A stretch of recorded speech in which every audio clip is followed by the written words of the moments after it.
श्रीनाथ जी, गुरु गोरखनाथ जी के चरणों में आदेश आदेश आदेश। महामाई महाकाली, भैरव बाबा, भगवान दत्तात्रेय जी, नवनाथ 84 सिद्धों के चरणों में आदेश आदेश आदेश। आप सभी को आदेश आदेश। मैं शावर मंत्र साधक प्रवीण आप सभी का एस्ट्रो शावर मंत्र यूट्यूब चैनल पर बहुत बहुत स्वागत करता हूं, बहुत बहुत अभिनंदन करता हूं। देखिए, इस चैनल पर जो चीजें आपको बताई जाती हैं वो सबसे अलग हटकर होंगी।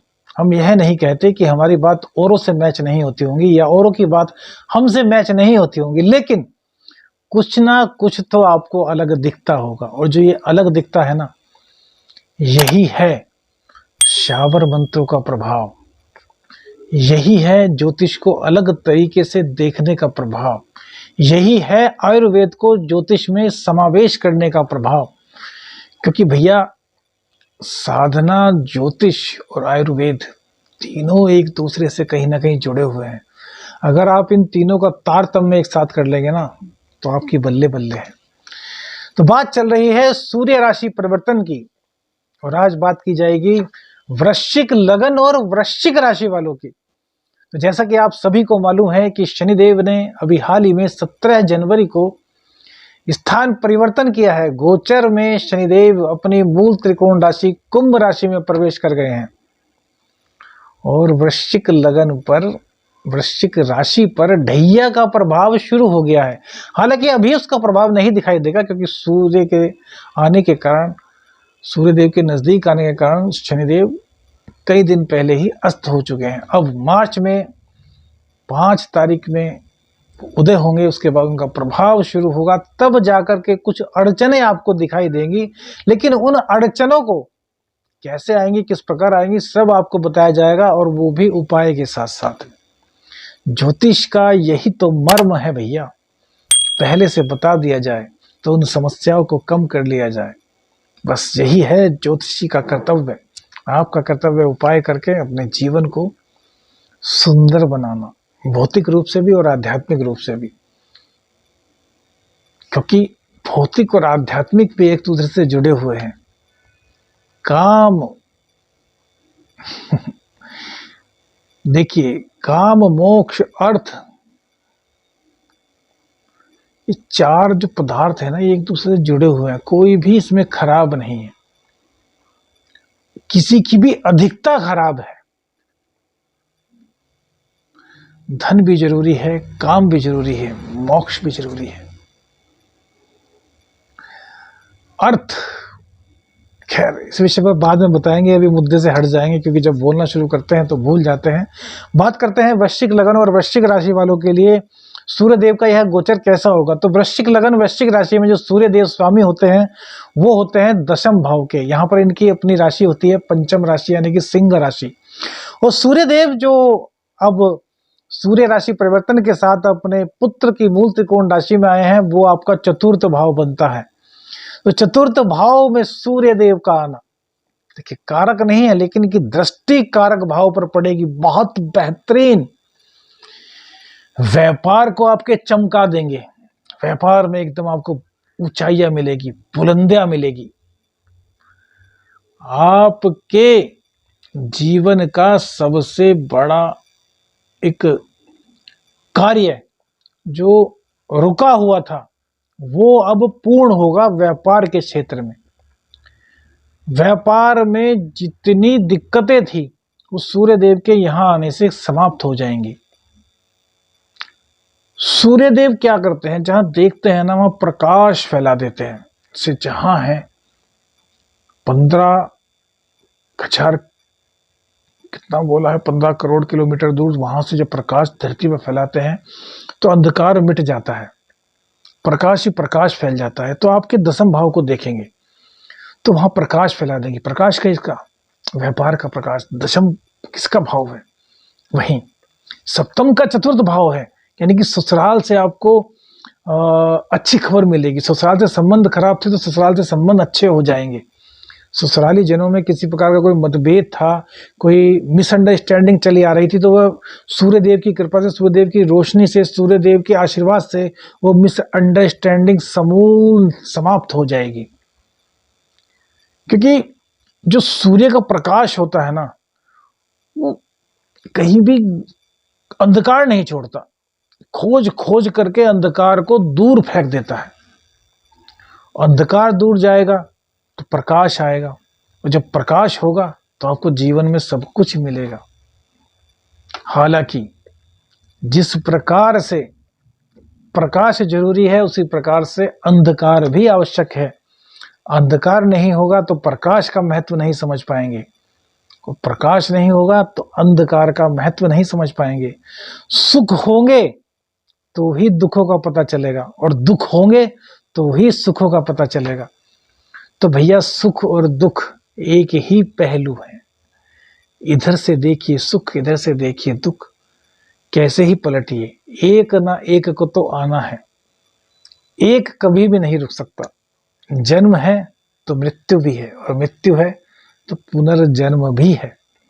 नदी है तो समुद्र भी है, तालाब है तो नदी भी है। इसी प्रकार से सूर्य देव अपने पुत्र के साथ बैठे हैं, तो जितनी भी मिसअंडरस्टैंडिंग थी, जितनी भी गलत फहमियां पैदा हो गई थी, वो सब समाप्त हो जाएंगी। व्यापार में एकदम से उछाल आएगा। और क्या होगा, पिताजी की सेहत अच्छी हो जाएगी। मम्मी की सेहत थोड़ी खराब हो सकती है, तो उसका आपको ध्यान रखना होगा।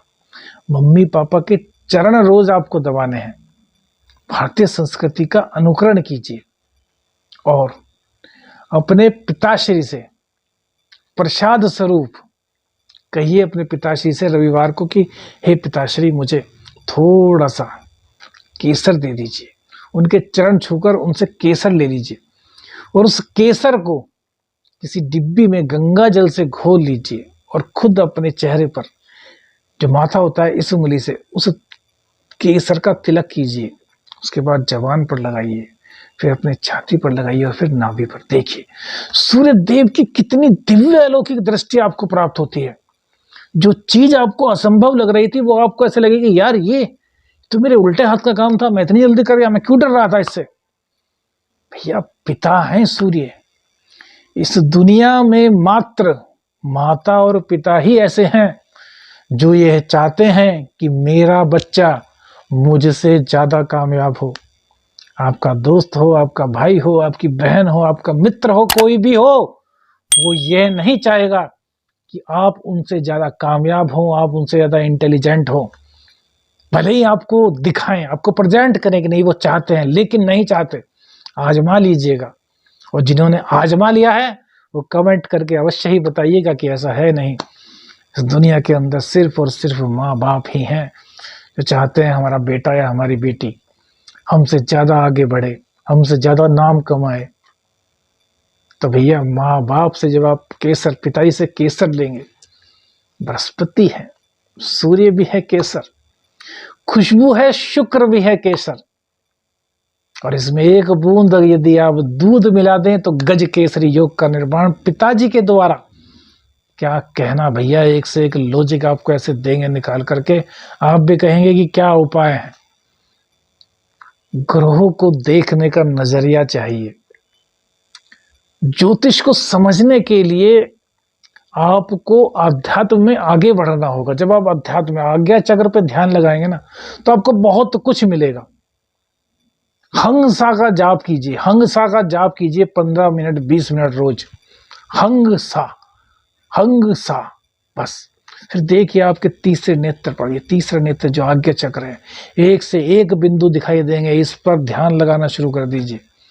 3 महीने, 4 महीने, 6 महीने लगाइए, और फिर खुद आप अनुभूत करेंगे कि ज्योतिष के सूत्र आपको मिलने लगेंगे। यदि आप ज्योतिषी हैं, व्यापारी हैं, तो व्यापार कैसे भागेगा उसके सूत्र आपको मिलेंगे।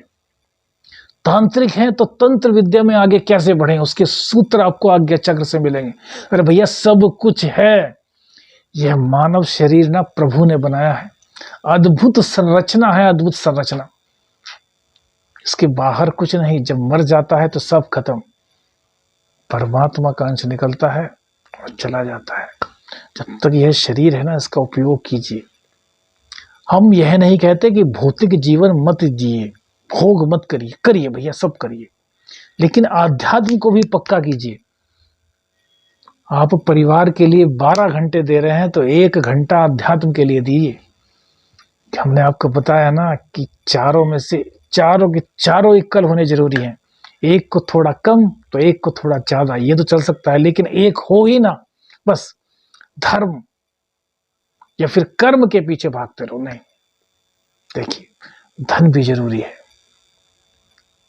काम भी जरूरी है, मोक्ष भी जरूरी है। इसी तरह ज्योतिष, यदि आप ज्योतिषाचार्य हैं तो अध्यात्म पे जोर दीजिए, साधनाएं कीजिए। देखिए कैसे कैसे सूत्र मिलते हैं। खैर, ये आपके अध्यात्म में बढ़ोतरी करेंगे, क्योंकि पिता है, अग्नि है, आपकी आत्मा है, तो आपके व्यक्तित्व में निखार आएगा। उपाय क्या करें? तो वृश्चिक लगन, वृश्चिक राशि वाले लोग एक उपाय अवश्य करें। रविवार में सूर्य मंदिर में चले जाएं, यदि आपके पास है तो बहुत अच्छी बात है, नहीं है तो कोई बात नहीं, शिव मंदिर में चले जाएं। शिव में सब कुछ समाहित है, शिव और शक्ति, इनसे बढ़कर कुछ नहीं। भगवान शिव शंकर पर जाकर शमी के पत्ते, 5 शमी के पत्ते भगवान शिव शंकर पर अर्पित कीजिए और उसके बाद एक पुष्प चढ़ा दीजिए, कलर जो आपकी इच्छा, बस इतना उपाय कीजिए। फिर देखिए आपको जीवन में कैसे तरक्की मिलती है। श्रीनाथ जी, गुरु गोरखनाथ जी के चरणों में आदेश आदेश आदेश। अलख निरंजन।